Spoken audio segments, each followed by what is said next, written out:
Bite मीडियाला बाहेर काढा प्लीज. पोलीस सहकार्य करा, मीडियाला बाहेर काढा. कुणालाही येऊ देऊ नका. व्यासपीठाच्या डाव्या बाजूने कुणालाही येऊ देऊ नका. अगदी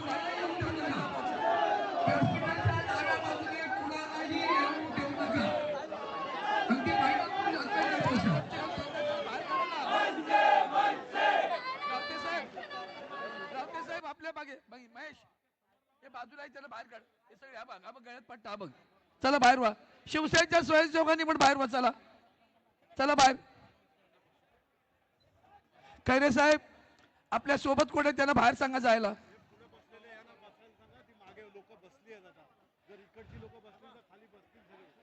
लोक रस्त्यावर बसलेत, आपण उभे राहू नका. समोर बॅरिकेडला उभे असलेल्या माणसांनी खाली बसा. त्या मागच्या लोकांना दिसणार आणि खाली बसून घ्या. आता मागे सरकारने बसून घ्या.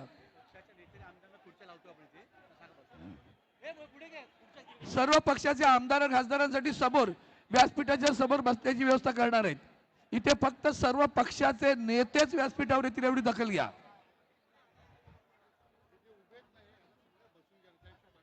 मीडिया कॅमेरा समोर जे उभे आहेत त्यांनी बसा खाली. तुम्हाला ग्रीन शर्ट तोंड पुसताय खाली बसा.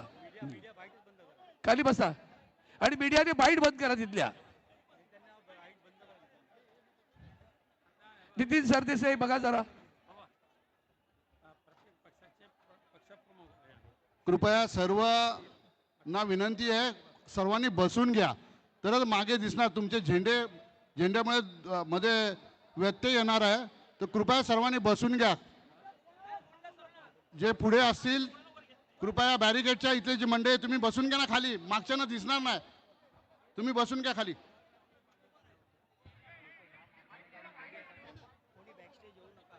कृपया स्टेजच्या मागे कोणी येऊ नये.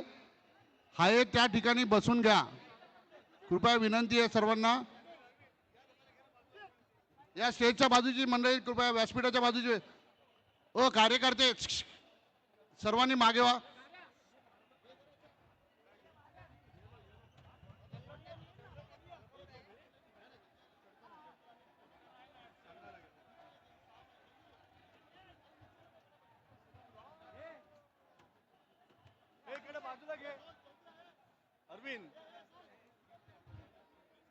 कृपया स्टेजच्या बाजूने आत कोणी येऊ नये. कृपया आतमध्ये भरपूर गर्दी होत आहे. सर्व खासदार आमदार यांची समोर बसण्याची व्यवस्था करण्यात आलेली आहे. कृपया नोंद घ्यावी. कृपया व्यासपीठाच्या बाजूने आतमध्ये कोणी येऊ नये. प्रत्येक पक्षाचे प्रमुख पक्षाध्यक्ष आहेत तेच व्यासपीठावर येतील. बाकी सगळ्यांनी खाली बसायचं. सर्व पक्षांचे प्रमुख पक्षाध्यक्ष यांनीच व्यासपीठावर उपस्थित राहण्याची सूचना आहे.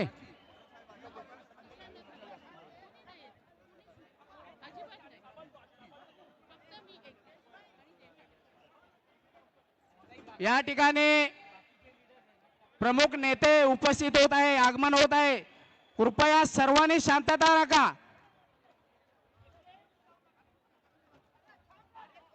सत्याचा मोर्चा काढण्यासाठी जे पक्ष एकत्रित आलेले आहेत त्या पक्षाचे पक्षप्रमुख या व्यासपीठावर येतील.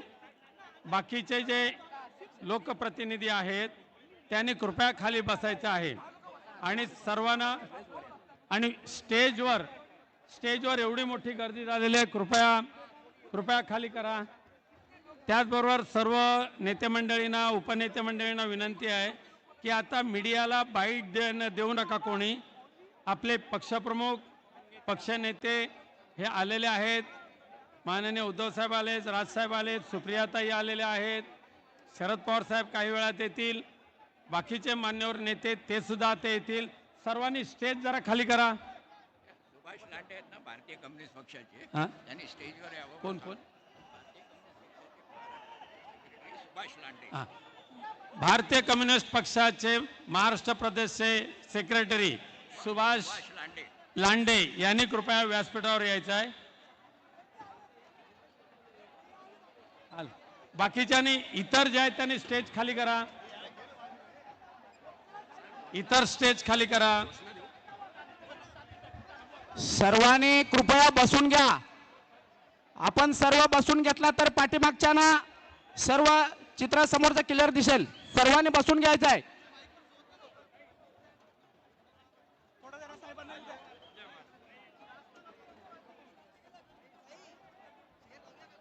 व्यासपीठावर माननीय सुप्रियाजी सुळे आहेत, माननीय आदित्यजी ठाकरे आहेत, भारतीय कम्युनिस्ट पक्षाचे प्रकाश रेड्डी आहेत.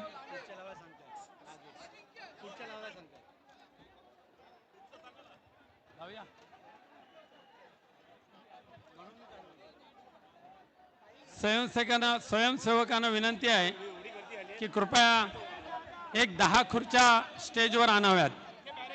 कृपया 10 खुर्च्या स्टेजवर आणण्याची व्यवस्था करा. कृपया काही सर्वांना विनंती आहे. व्यासपीठाची गर्दी प्लीज कृपया कमी करा. व्यासपीठावर फक्त मुख्य नेतेच बसणार आहेत.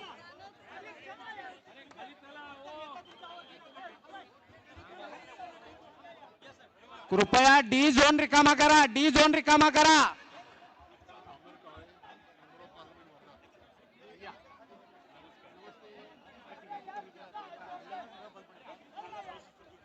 डाव्या बाजूला साऊंड सिस्टमची जी व्यवस्था केलेली आहे तिथली गर्दी कमी करा.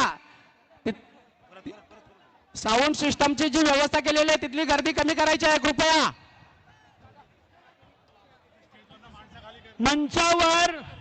मंचावर सर्व पक्षाचे फक्त प्रमुख नेते सोडून इतरांनी जिल्हाध्यक्ष वगैरे सगळ्यांनी स्टेज रिकामा करा. सगळ्यांना विनंती आहे स्टेज रिकामा करा. कृपया सगळ्या पक्षाच्या सहकाऱ्यांना विनंती आहे. आपण नेते येईपर्यंत अनेकांना भाषणं करायची आहेत, पण ह्या वोट चोरीचा एक उदाहरण म्हणून सुरुवातीला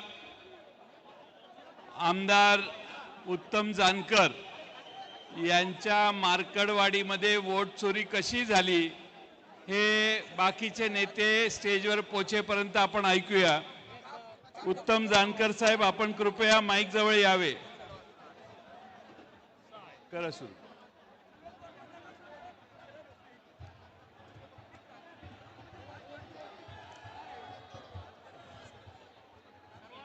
हो वर हातात.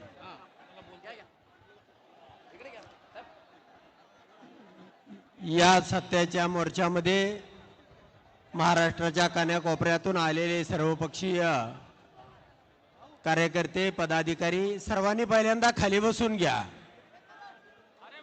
महाराष्ट्रामध्ये विधानसभेची निवडणूक झाली आणि विधानसभेच्या निवडणुकीचे निकाल ज्या वेळेला आपण सर्वांनी पाहिले त्यामध्ये माझ्या माळशिरस तालुक्याचाही एक निकाल होता. मी विजयी झालो, परंतु माझ्या तालुक्यामधल्या 1,08,000 एवढी मतं ईव्हीएमच्या माध्यमातून ट्रान्सफर कशी झाली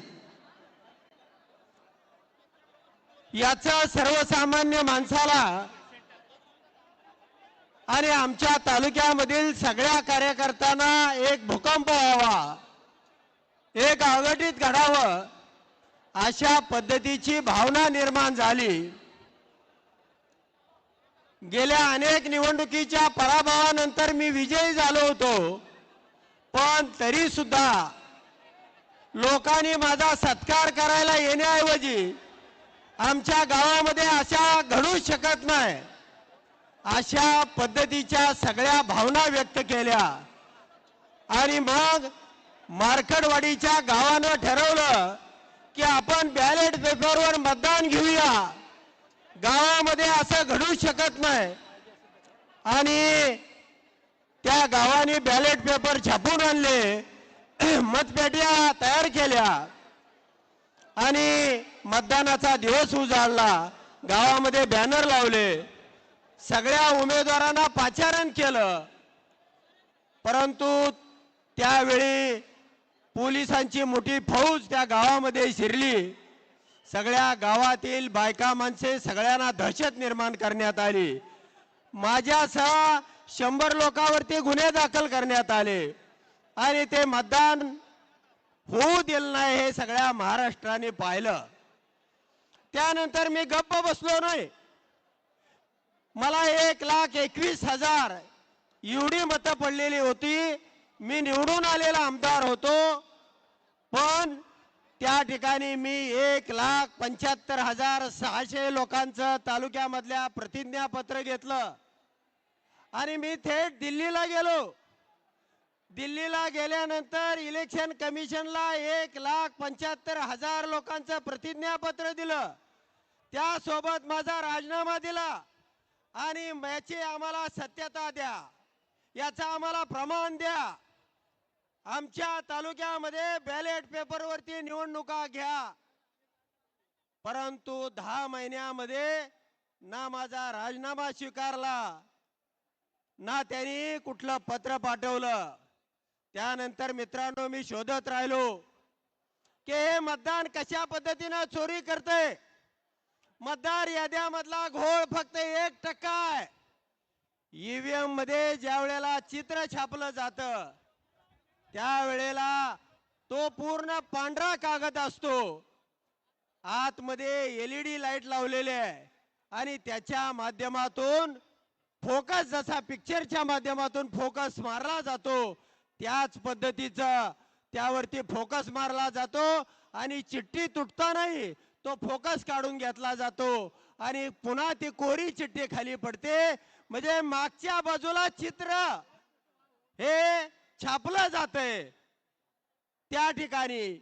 आणि मग जर व्हीव्हीपॅट असून त्यामधला प्रोग्राम आम्हाला दाखवला पाहिजे, तो प्रोग्राम सर्व पक्षांना दिला पाहिजे. त्यामध्ये कशा प्रकारचा सॉफ्टवेअर आहे हे सर्वांना सांगितलं पाहिजे. परंतु फक्त 50 मताचं मॉकपोल देऊन आपल्याला फसवलं जातं आणि निवडणुकीच्या दिवशी टाइम आणि डेट सेट केला जातो. म्हणून मित्रांनो, आता ईव्हीएमच्या माध्यमातून जर निवडणुका घेतल्या तर गावोगाव या पेट्या त्या निवडणूक आयोगाच्या डोक्यामध्ये मारा आणि त्याचा भुगा करा. अशा प्रकारचं आवाहन मी या ठिकाणी करतो आणि थांबतो. धन्यवाद.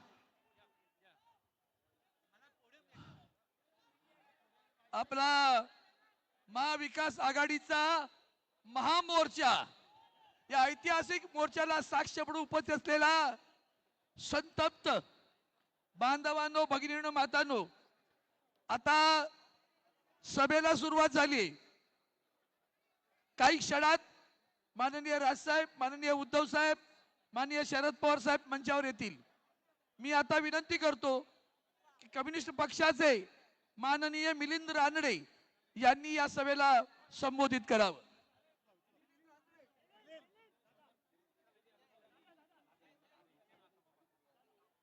इथे समोर जे आहे त्यांना खाली बसावं लागेल. तुम्ही डी मध्ये आलात ना, मागच्या लोकांना त्रास आहे, बसा तुम्ही, नाही तर बाहेर जा. डी मध्ये आपण उभे आहात, सगळे खाली बसा. नसेल तर बाहेर, बाहेरच्या साईडला जा. मागे असलेल्या लोकांना दिसत नाही तुमच्यामुळे. सरदारजी, वही सत श्री अकाल. ओए सरदार, दुबेजी सबको नीचे बिठाओ. खाली बसा, खाली बसा, नाही तर बाहेर जायचं. खाली बसा. रानडेंना बोला. मंचकावर उपस्थित सर्व पक्षांचे प्रमुख आणि बंधू आणि भगिनींनो, आज हा प्रचंड मोर्चा ज्ञानेश कुमार यांनी जो भ्रष्टाचार केलेला आहे, भ्रष्टाचार म्हणजे चुकीचा व्यवहार, ज्या पद्धतीने ज्ञानेश कुमार यांनी इलेक्शन कमिशनची इज्जत काढून टाकलेली आहे, इज्जत काढलेली आहे पूर्ण. आणि इलेक्शन कमिशन हे भाजपचं एक विंग असावी या पद्धतीने काम चालवलेलं आहे. याच्या विरोधात सगळे राजकीय पक्ष आज एकत्र आलेले आहेत. याचं कारण हे सरकार त्यांना वाटेल तशी मनमानी करतंय.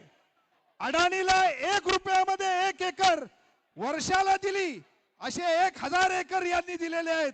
आपल्याला मतदानाचा अधिकार देऊ शकत नाहीत. संडासामध्ये माणसं नोंद केली आहेत, सार्वजनिक संडासामध्ये, इंडस्ट्रियल इस्टेट मध्ये केली आहेत. एकेका घरात 80 माणसं. म्हणजे यांचा धंदा आहे बाबासाहेब आंबेडकरांच्या फोटोला नमस्कार करायचा आणि त्यांचे विचार पायदळी तुडवायचे. आणि म्हणून मोदी, शहा आणि ज्ञानेश कुमार यांनी जो व्यवहार केलेला आहे त्याचा निषेध करण्यासाठी आज आपण इथे जमलेलो आहोत. आणि लोकशाही ही त्याच्या मतदार यादीतच कापून काढायची असा हा जो व्यवहार चाललेला आहे त्याचा मी भारतीय कम्युनिस्ट पक्षातर्फे निषेध करतो. आणि या सरकारला आणि इलेक्शन कमिशनला एवढंच सांगू इच्छितो की आपण आपला व्यवहार सुधारा. महाराष्ट्रातली मराठी जनता एकदा रस्त्यावरती आलेली आहे. संयुक्त महाराष्ट्राचा लढा याच रस्त्याच्या पलीकडच्या टोकाला झालेला आहे. 107 हुतात्मे झाले पण मराठी माणूस मागे फिरला नाही. तुम्ही ती पाळी मराठी माणसावरती आणलीत तर आम्ही बलिदानाला तयार आहोत, पण महाराष्ट्रात वोट चोरी होऊ देणार नाही. बलिदानाला तयार आहोत का? बलिदानाला तयार आहोत का? वोट चोरी होऊ देणार का? वोट चोर, वोट चोर. जय भीम, लाल सलाम. यानंतर मी विनंती करतो काँग्रेस पक्षाचे नेते सन्माननीय बाळासाहेब थोरात, माननीय राजसाहेब आणि उद्धव साहेबांचं आगमन होत आहे. व्यासपीठावर आता माननीय राजसाहेब आणि उद्धव साहेब येत आहेत. जोरदार टाळ्यांच्या गजरात त्यांचं स्वागत करा. जे झेंडे मध्ये आहेत ते झेंडे जरा खाली करा, मागच्या लोकांना दिसत नाही. किती वेळा बोललो मी. माननीय राजसाहेब आगे बढ़ो, माननीय उद्धव साहेब आगे बढ़ो, माननीय बाळासाहेब थोरात आगे बढ़ो. बाळासाहेब थोरात साहेब, बाळासाहेब थोरात आपण संबोधित करा.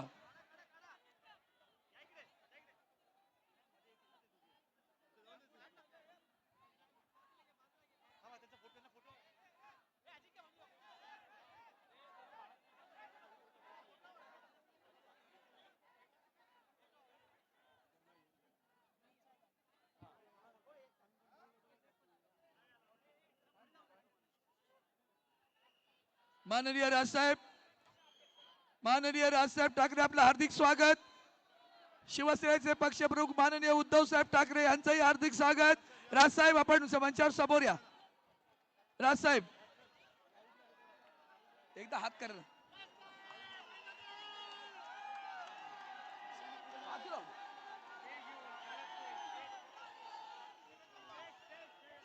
बाळासाहेब थोरात, जयंत, सुप्रिया, सुप्रिया सुळे, जयंत, सुप्रियाताई सुळे, जयंत पाटील, जयंत पाटील रेड्डी.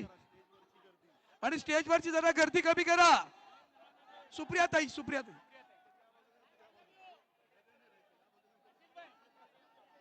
सावकाश सावकाश. तुम्ही नका.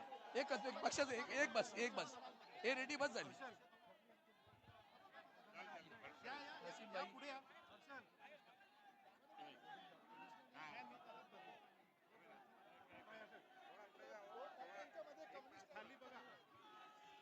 जयंत पाटील शेकअपचे घ्या, मग मला घ्या.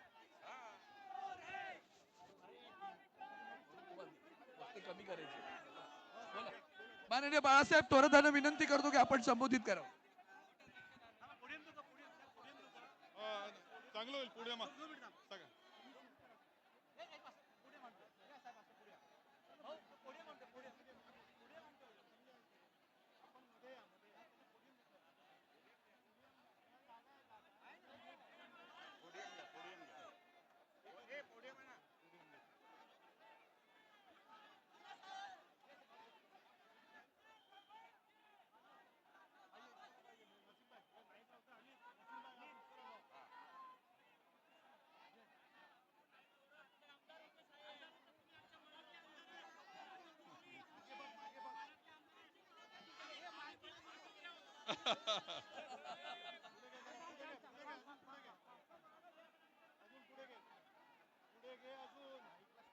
एक तर विनंती आहे मधले झेंडे जरा कमी करा, खाली करा.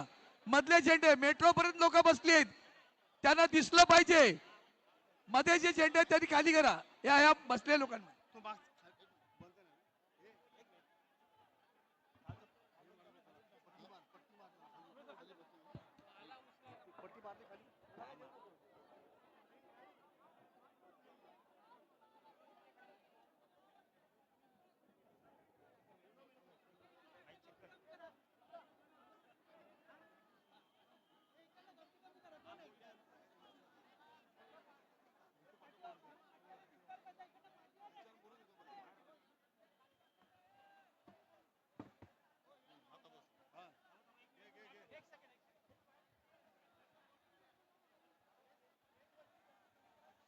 हे बघ हे बघ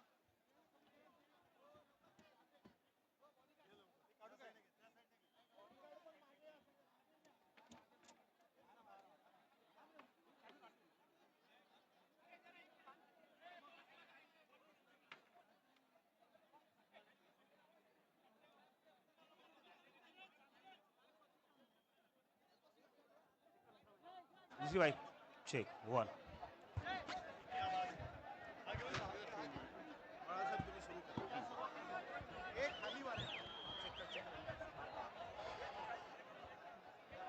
आपल्या देशाची लोकशाही वाचवण्यासाठी, आपल्या देशाची राज्यघटना वाचवण्यासाठी आजचा हा लाखोच्या जनसमुदाय सत्याचा मोर्चा येथे आलेला आहे. यासाठी आपल्यामध्ये उपस्थित असलेले आदरणीय नेते शरदचंद्रजी पवार साहेब, सन्माननीय माजी मुख्यमंत्री उद्धवजी ठाकरे, मनसेचे नेते राजसाहेब ठाकरे,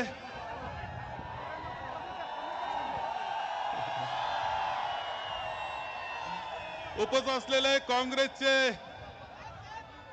विधिमंडळ काँग्रेसचे नेते विजय वडेट्टीवारजी, विधान परिषदेचे नेते माननीय बंटी पाटीलजी, नसीम खानजी, भाई जगतापजी आणि मित्र पक्षांचे सर्व नेते मंडळी आणि सर्व उपस्थित बंधू आणि भगिनी, आज हा अभूतपूर्व मोर्चा आहे. अभूतपूर्व मोर्चा आहे. हा केवळ निवडणूक आयोगावर असं समजण्याचं कारण नाही. हा मोर्चा केंद्रीय निवडणूक आयोग, राज्याचा निवडणूक आयोग आणि जे जे त्या निवडणूक आयोगाला चालवणाऱ्या सत्ता आहेत त्यांच्यावर हा मोर्चा आहे. आदरणीय राहुलजी गांधी यांनी दाखवून दिलं की देशाच्या निवडणुका वोट चोरीमधून होत आहेत. केंद्रीय निवडणूक आयोग, खरं म्हणजे राहुलजी गांधी हे देशाचे विरोधी पक्ष नेते आहेत. त्यांनी मुद्दा उपस्थित केल्यानंतर केंद्रीय निवडणूक आयोगानं जे उत्तर दिलं ते थातूर मातूर उत्तर दिलं. केंद्रीय निवडणूक आयोगाचं उत्तर इतिहासातलं सगळ्यात बोगस उत्तर म्हणून नोंदलं जाईल. त्यांनी खुलासा केला नाही, चौकशी केली नाही आणि त्यावेळेस हेही लक्षात आलं की महाराष्ट्रातल्या विधानसभेच्या निवडणुका सुद्धा अशाच बोगस पद्धतीनं बोगस मतदार यादीवर झालेल्या आहेत. आणि म्हणून आम्ही निवडणूक आयोगाकडे गेलो. त्यांना म्हटलं की जी मतदार यादी तुम्ही विधानसभेच्या वेळेस वापरली ती आता स्थानिक स्वराज्य संस्थेला तुम्ही वापर करू नका. स्थानिक स्वराज्य संस्थेला या निवडणूक मतदार यादीचा वापर करू नका. जी विधानसभेची मतदार यादी होती तिच्यामध्ये कोणताही हरकतीवर निर्णय न घेता त्यांनी 1 जुलैला ती राज्य निवडणूक आयोगाच्या ताब्यात ती यादी देण्यात आली. आम्ही दोन्ही निवडणूक आयोगांना भेटलो. आम्ही सर्वजण होतो, सर्वांना निमंत्रित करण्यात आलं होतं की जे जे लोकशाही मानतात त्या सगळ्यांनी आलं पाहिजे असा आग्रह आमचा होता. आम्ही गेलो, उत्तर देऊ शकले नाही. राज्य निवडणूक आयोगाकडे गेलो, त्यांनी उत्तर दिलं नाही. अनेक उदाहरणं हे आम्ही सांगितले कसं चुकीचं चाललेलं आहे याचे. मी आपल्याला एक उदाहरण सांगेल आणि माझं भाषण संपवेल की माझा जो मतदारसंघ आहे संगमनेरचा, जो ग्रामीण भाग आहे संगमनेरचा, त्याच्यामध्ये 9,500 मतदार यादी बोगस आहे. 9,500 त्यामध्ये शहर नाही. शहराचं मतदारसंख्या 60 आहे, ते मात्र त्यात नाही. 9,500 आहे. आम्ही हरकत घेतली, हरकत घेऊन सांगितलं की हे दुरुस्त झालं पाहिजे. आम्हाला तहसीलदारनं उत्तर दिलं की कोणताही अधिकार आम्हाला नाही, हे दुरुस्त करण्याचा अधिकार नाही. लेखी उत्तर त्यांनी दिलेलं आहे. याचा अर्थ विधानसभेला जी निवडणूक मतदार यादी होती ती कोणत्याही दुरुस्तीशिवाय स्थानिक स्वराज्य संस्थांना वापरली जाणार आहे, हे लक्षात ठेवा. ही बोगस मतदार यादी आहे, ही दुरुस्त झाली पाहिजे, हा आपला आग्रह आहे, हेच सांगेल मी. त्याकरता आजचा हा मोर्चा आहे. त्यानंतर निवडणूक आयोगानं परवा एक पत्र काढलं आणि म्हटलं की याच्यामध्ये दुरुस्त्या करावा, कधी करावा, का करावा, आणि त्याच्या अगोदर नगरपालिकेकरता मतदार याद्या या जाहीर करण्यात आलेल्या आहेत. मागच्या विधानसभेच्या मतदार यादीमध्ये प्रचंड असा घोळ आहे. बोगस मत नोंदवण्यात आलेले आहेत. ते तसेच ठेवून आता स्थानिक स्वराज्य संस्थेच्या निवडणुका होऊ घातलेल्या आहेत. आणि आपल्या सगळ्यांची जबाबदारी आहे की मतदार यादी दुरुस्त झालीच पाहिजे, त्यानंतर निवडणूक घेतली जावी. याकरता आपण सर्वजण आग्रही आहोत. म्हणून आपल्या सगळ्यांचा इथे स्वागत करतो. एवढ्या मोठ्या संख्येनं नजर जाईल तिथपर्यंत लोक दिसत आहेत. लाखोच्या संख्येनं तुम्ही आलात. आपल्याला हा आग्रह निवडणूक आयोग धरायचा आहे. आमच्या सत्ताधाऱ्यांनी मोर्चा काढला, आज मूक मोर्चा काढलाय त्यांनी. त्या मूक मोर्चामध्ये निवडणूक आयोग सुद्धा सहभागी झालाय का काय हे पाहण्याची वेळ आहे. आम्हाला उत्सुकता आहे. हे सगळं चित्र आहे. आपण सगळ्यांनी मतदार याद्या दुरुस्त झाल्याच पाहिजेत, त्यानंतर निवडणुका घ्याव्यात, हा आग्रह आपण करणार आहोत. एवढंच मी सांगतो आणि माझे 2 शब्द संपवतो. अरे बाळा काय करतो तू हे सांग. आता यानंतर उभा महाराष्ट्र ज्या बंधुप्रेमानं उत्साहित झालाय, त्यामधले महाराष्ट्र निर्माण सेनेचे, महाराष्ट्र नवनिर्माण सेनेचे अध्यक्ष, आता नाव सांगायची गरज आहे, माननीय राजसाहेब ठाकरे.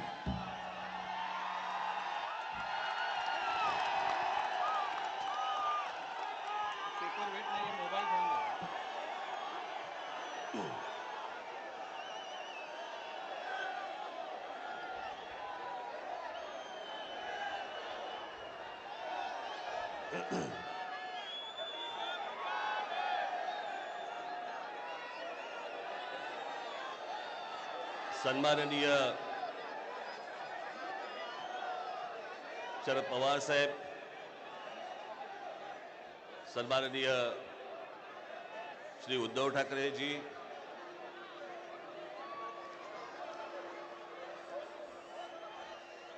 श्री जयंतराव पाटील,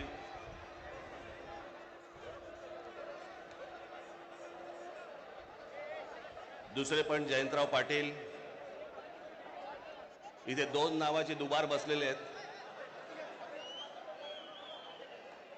इतर सर्व सन्माननीय आणि माझ्या सर्व जमलेल्या मतदार बांधवांनो, भगिनींनो आणि मातांनो,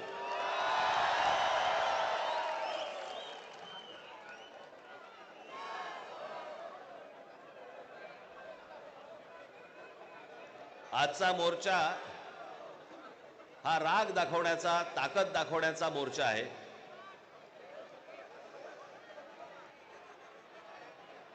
मतदारांना ए बाबा तो ड्रोन आहे ना, ड्रोन थोडं डोक्यावर आणि माझ्या वारा पडत होता.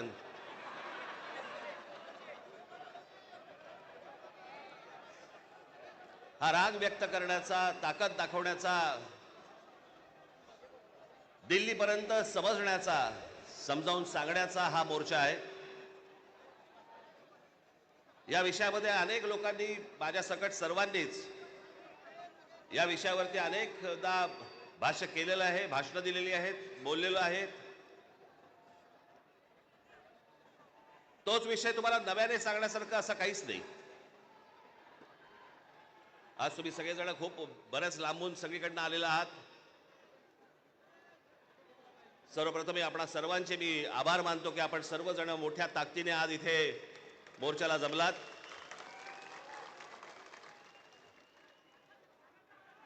खरं तर छोटे विषय ते काही फार मोठा विषय नाही हा.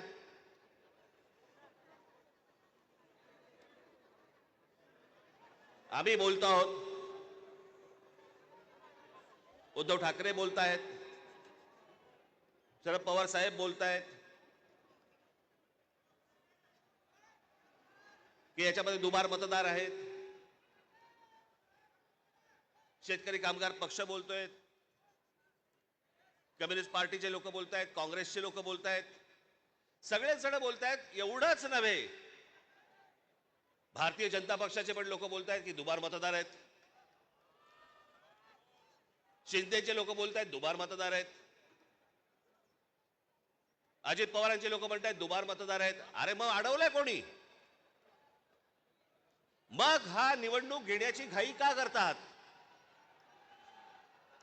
साधी गोष्ट आहे, मतदार याद्या साफ करा आणि मतदार याद्या साफ केल्यानंतर त्या पूर्ण पारदर्शक केल्यावरती मग जेव्हा निवडणुका होतील त्याच्यानंतर यश कोणाचं अपयश कोणाचं सगळ्या गोष्टी मान्य. पण सगळं लपून लपून लपून छपून जे चालू आहे ते कशासाठी? पण मी आज 2-3च गोष्टी तुम्हाला आज दाखवण्यासाठी इथे आणलेल्या आहेत.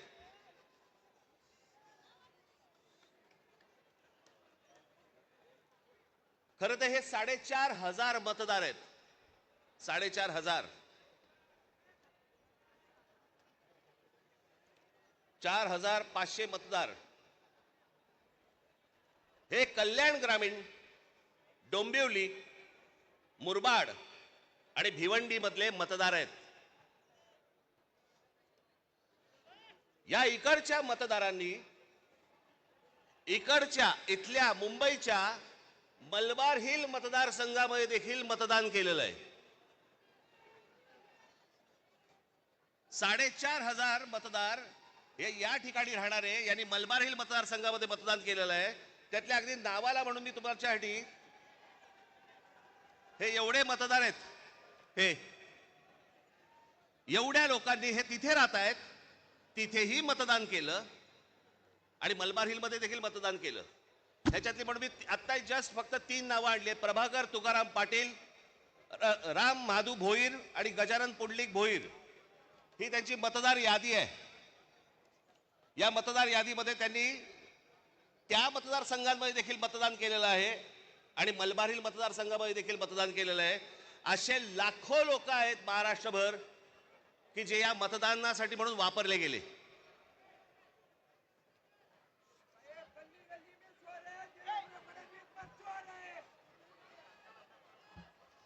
आता मी तुम्हाला अजून एक गोष्ट दाखवणार आहे की लोक म्हणतात की पुरावे कुठे आहेत, पुरावे कुठे आहेत. मुंबई हे लोकसभा मतदारसंघ म्हणजे मी तुम्हाला आता जुलै पर्यंतची यादी वाचून दाखवतोय. जुलै पर्यंतची. 1 जुलैला त्यांनी यादी बंद केली. 1 जुलैला जी यादी बंद केली त्याच्यामधले फक्त मी मतदार तुम्हाला वाचून दाखवतोय. याच्यामध्ये मुंबई नॉर्थ इकडे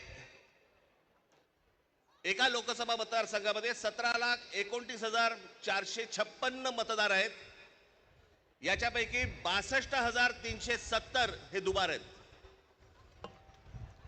मुंबई नॉर्थ वेस्ट संपूर्ण मतदार 16,74,861 आणि दुबार मतदार 60,231. मुंबई नॉर्थ ईस्ट पूर्ण मतदार आहेत 15,90,710 आणि दुबार मतदार आहेत 92,983. Mumbai north central total vote मतदार आहेत 16,81,048 आणि दुबार मतदार आहेत 63,740. मुंबई साऊथ सेंट्रल संपूर्ण मतदार आहेत 14,37,776 आणि दुबार मतदार आहेत 50,565. मुंबई साऊथ मतदार आहेत, हे आत्ताची यादी सांगतोय तुम्हाला, जुलैपर्यंतची, 1 जुलैपर्यंतची 15,15,15,993 आणि दुबार मतदार आहेत 55,205. नाशिक लोकसभा मतदार आहेत 19,34,349 आणि दुबार मतदार आहेत 99,673. मावळ लोकसभा संपूर्ण मतदार आहे 19,85,172 आणि दुबार मतदार आहेत 1,45,636 एवढे दुबार मतदार आहेत. पुणे लोकसभा 17,12,242 दुबार मतदार आता आहेत तिकडे 1,02,002.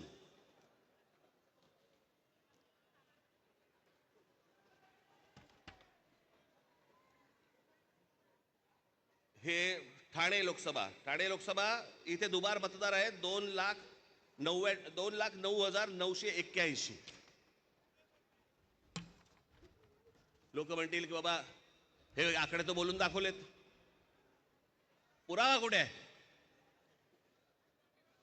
मी आज तुमच्यासाठी पुरावा देखील आणलाय ह्या सगळ्या दुबार मतदारांचा. काढते कापड. हे सगळे दुबार मतदार आहेत. हे एवढे सगळे दुबार मतदार आहेत. हे मी तुम्हाला आता जेवढे फक्त मतदारसंघ सांगितले तेवढ्यातले फक्त दुबार मतदार आहेत. म्हणजे तुम्हाला कल्पना येईल महाराष्ट्रामध्ये काय प्रकारचा गोंधळ येतो. आणि एवढे पुरावे दिल्यानंतर देखील हट्ट सुरू आहे की नाही कोर्टाने सांगितलंय जानेवारीत निवडणुका घ्या. कशा घ्या? का घ्या? कोणाला आहे घाई? 5 वर्ष निवडणुका घेतल्या नाहीयेत. 5 वर्ष. अजून 1 वर्ष गेलं तर काय फरक पडणार आहे? काय फरक पडतो? 5 वर्ष काही फरक नाही पडला, अजून 1 वर्ष गेलं. पण जी माणसं भरली आहेत आतमध्ये त्याचं काय करायचं? मग त्याच्यातल्या त्याच्यात निवडणुका आटपून घ्यायच्या आणि पुन्हा यश पदरी पाडायचं. याला काय निवडणुका म्हणतात? या निवडणुका अशा याच्यात तर लोकशाही तरी टिकेल? एका आमदाराचा भाऊ सांगतो की मी 20,000 मतं बाहेरून आतमध्ये आणली. आमदाराचा म्हणजे ह्याची हिंमत बघा, सत्तेचा माज बघा की एक आमदाराचा भाऊ सांगतो की आमदार असतो पैठणचा, त्यांचा बुमरेचा भाऊ ना, हो पण त्याचा बुमरेचा भाऊ ना, तो मुलगा हल्ली कळतच नाही माहिती. या मतदार याद्या तपासताना ह्याच्यातला कोण त्या दिवशी सांगितलं नाही का मी? मुलीचं वय 114, वडिलांचं वय 43. त्या दिवशी काय मला बोलायचं ते मी बोललो. काहीही चालू आहे. त्या नवी मुंबईचे आयुक्तांच्या बंगल्यावरती मतदार नोंदवले गेलेत. कोणीतरी सुलभ शौचालयामध्ये नोंदवला गेला. कुठेही बसलेला दिसला की काही नोंदवायचा का? ही अत्यंत लाजिरवाणी गोष्ट मला असं वाटतं ही देशभर सुरू आहे, प्रत्येक ठिकाणी सुरू आहे, प्रत्येक मतदारापर्यंत समजले. परवा दिवशी तर मी त्या वोटिंग मशीन बद्दल बोललो. मी त्याचं डेमॉन्स्ट्रेशन दिलं. मी हे गेले 2017 पासून ओरडून सांगतोय की ह्याच्यामध्ये गडबड आहे, ह्याच्यामध्ये गोंधळ आहे. अशा प्रकारच्या साधी गोष्ट आहे. 232 आमदार निवडून आल्यानंतर जर महाराष्ट्रामध्ये मातम असेल, महाराष्ट्रामध्ये जर समजा सन्नाटा असेल, महाराष्ट्रामध्ये काहीच नसेल, सगळे जर मतदार हे गोंधळलेल्या अवस्थेमध्ये असतील आणि सगळ्यांना जर आश्चर्य पडलं असेल, निवडून आलेल्यांना चिमटे काढून बघत होते निवडून आलेले लोक. की मी कसा आलो निवडून, पण निवडून आलेल्याची सोय अगोदरच झाली होती, त्याच्यामुळे त्याला माहिती नव्हतं की मी निवडून येणार. हे सगळे कारस्थानं, या सगळ्या गोष्टी, ह्या सगळ्या निवडणूक आयोगाच्या मार्फत सगळ्या सुरू आहेत. कशा निवडणुका लढवायच्या मला जरा सांगा.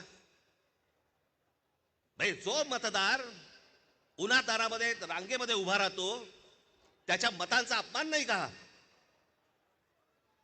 म्हणजे मतदारांनी मतदान नोंदवायचं, कुठेही करायचं, पण मॅच अगोदरच फिक्स आहे, त्याच्या मताला काय किंमत आहे? आणि म्हणून मला आपल्याला सांगायचं आहे की आता जी काही कायदेशीर कारवाई प्रोसेस जी सुरू आहे, मला असं वाटतं उद्धव ठाकरे आपल्याशी या संदर्भामध्ये बोलतीलच, सांगतीलच आपल्याला, ते सगळ्या गोष्टी सुरू असतील. पण एक गोष्ट आपल्याला सांगतो, जेव्हा कधी निवडणुका होतील, जाता आता फक्त आपल्याला एकच सांगेन, जेव्हा कधी निवडणुका होतील, एक तर पहिल्यांदा तुम्ही घराघरामध्ये जा, सर्वजण याद्यांवरती सगळ्यात जोरात काम करा, चेहरे कळले पाहिजेत, एकेका यादीवरचे सगळ्यांना चेहरे कळले पाहिजेत. ती माणसं तिकडे मतदार नोंदणीचे म्हणजे आपलं मतदाराच्या ठिकाणी बसले पाहिजेत. आणि त्यानंतर जर समजा तिकडे हे दुबार तिबार वाले जर आले, तिथेच फोडून काढायचे, बडवायचे आणि मग पोलिसांच्या हातात द्यायचे. त्याशिवाय हे वटणीवरती येणार नाही, त्याशिवाय हा महाराष्ट्रामधला जो चाललेला कारभार आहे हा वटणीवरती येणार नाही. आज आपण सगळेजण इतक्या मोठ्या संख्येने इकडे सगळेजण आलात, मी आपल्या सर्वांचे मी आभार मानतो आणि आपली सर्वांची रजा घेतो. धन्यवाद. जय हिंद, जय महाराष्ट्र.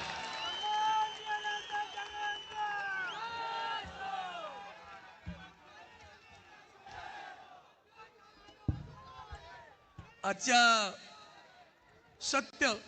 सत्याचा मोर्चा, त्या सत्याच्या मोर्चाचा पहिला प्रयोग झाला होता वरळीच्या डोममध्ये, आणि त्या सत्याचा पहिला प्रयोग दोन बंधू एकत्र आले वरळीच्या डोममध्ये, आणि आज पुन्हा माननीय उद्धव साहेब आणि माननीय राजसाहेब एका व्यासपीठावर आहेत. हे महाराष्ट्राला अतिशय आनंद देणारी गोष्ट घडते. आणि म्हणून मी आता विनंती करतो, शिवसेना उद्धव बाळासाहेब ठाकरे पक्षाचे पक्षप्रमुख आदरणीय उद्धवजी ठाकरे साहेब.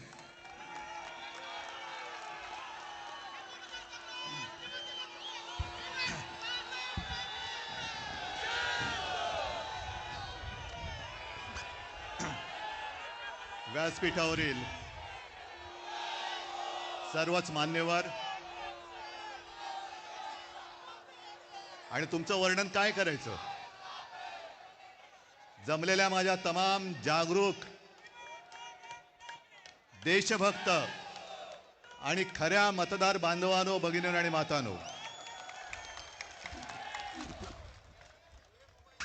माझ्या आठवणीप्रमाणे संयुक्त महाराष्ट्राच्या नंतर महाराष्ट्रामध्ये सर्व राजकीय पक्षांची एकजूट पहिला प्रथम झाली असेल. ही विरोधी पक्षांची एकजूट नाही, ही लोकशाहीचं प्रतिनिधित्व आणि लोकशाहीचं नेतृत्व करणाऱ्या सर्व राजकीय पक्षांची एकजूट आहे.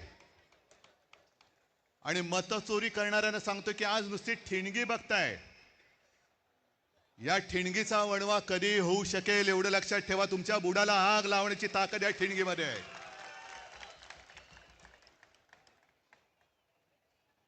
मध्यंतरी एक मी शब्द वापरला, तो गाजला. कोणता शब्द तुम्हाला कळेल? शोलेमध्ये एक डायलॉग आहे, दूर गांव में जब आधी रात बच्चा रोता है तो माँ कहती है सो जा नहीं तो. तसं आज तुम्हाला सांगतोय की आता जागे झाल्यात, जागे राहा, नाहीतर ॲनाकोंडा आ जाएगा. या ॲनाकोंडाला आता आपल्याला कोंडावंच लागेल, कारण नाहीतर हे सुधारणार नाहीत.